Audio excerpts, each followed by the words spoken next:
How to get a narcissist to reveal themselves. And this video is going to focus primarily on the aspects of family court and custody and divorce from a narcissist, and litigating custody issues with your ex-narcissist. So this video was actually inspired by a comment that was left on one of my other videos, and she wanted to know how to get the courts to understand her plight and to see that this narcissist was very clearly projecting all of his bad behavior onto her by accusing her in the court of what the type of things that he is doing. And how do you go about exposing that? How do you prove that in a court of law? So you're preparing for your day or days in court with your ex or soon-to-be ex-narcissistic spouse. You may be worried that the judge will be swayed by your ex-narcissist's ability to turn on their charm and their ability, their powers of persuasion. But with some subtle moves of your own, you can help reveal your ex-narcissist's true controlling, combative tendencies without damaging your own integrity and reliability. And here is how. Okay, remember that these family law professionals, judges, attorneys, guardian ad litums, they're all meeting your spouse and you for the very first time. And narcissists, they are really, really good at first impressions. And the initial impressions count very much. So don't expect your judge or mediator or guardian to be this omnipotent, omniscient parent who will automatically see right through your spouse or ex-spouse and to see through to their narcissism, especially if your narcissist is a charismatic or covert narcissist. And in order to formulate a plan to expose your soon-to-be ex-narcissist in court, make sure that you understand how to open the narcissistic wound. So as we all know, the narcissist has designed a perfect exterior to cover their very deep-seated sense of inadequacy. And as long as you appeal to their false sense of self, they will value you and even idealize you. But your worth is contingent upon giving the narcissist that positive affirmation that they crave.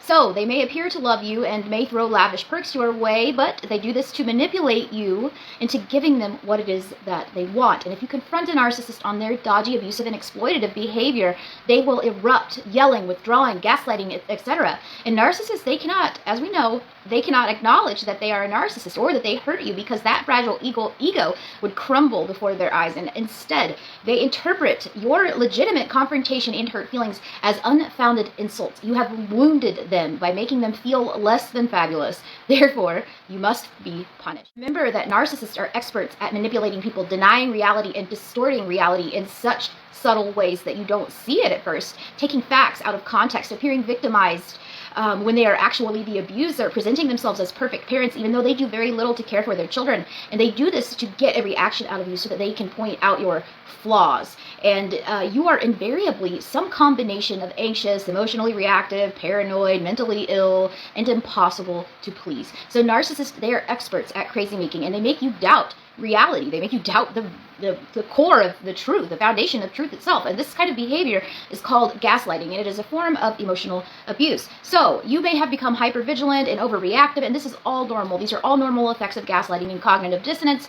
And you have to learn to manage your emotions and manage your reactions in front of those family law professionals so that you don't appear to be this troubled, anxious, out of control, and mentally ill, unstable person that your ex is accusing you of being. Legal professionals are suspicious of spouses who diagnose their partner.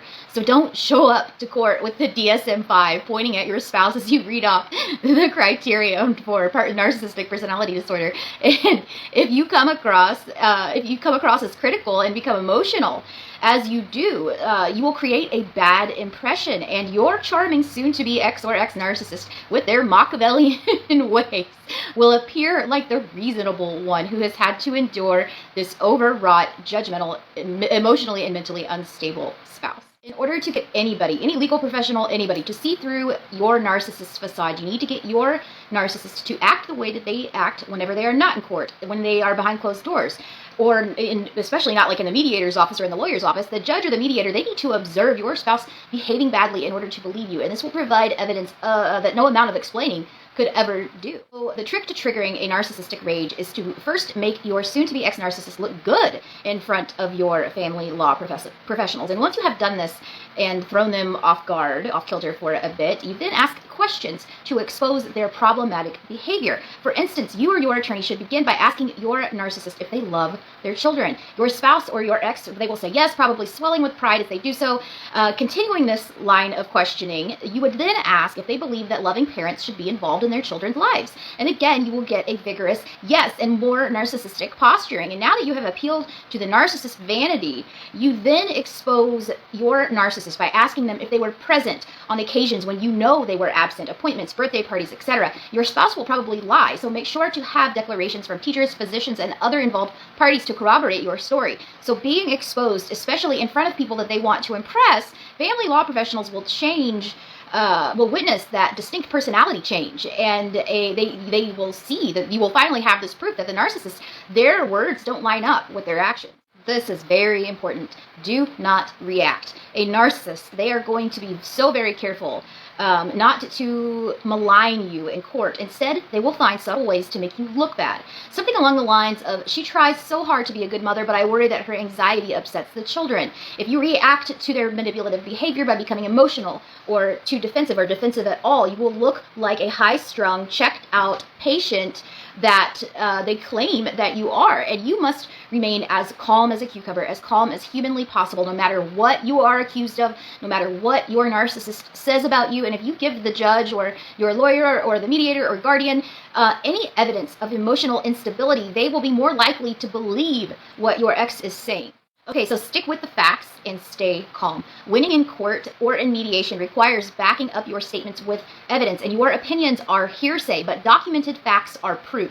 And when you are in front of a judge or a mediator, pretend that you're like a reporter. Lay out evidence that provides this narrative of your ex's character and their behavior, and remember, do not get emotional. Be as stoic as possible. The more your narcissist will be, the more reasonable you are, the more that your narcissist will be frustrated, and eventually that's going to show. Your demeanor in exposing inconsistencies between their words and their actions will make your narcissist reveal their true personality.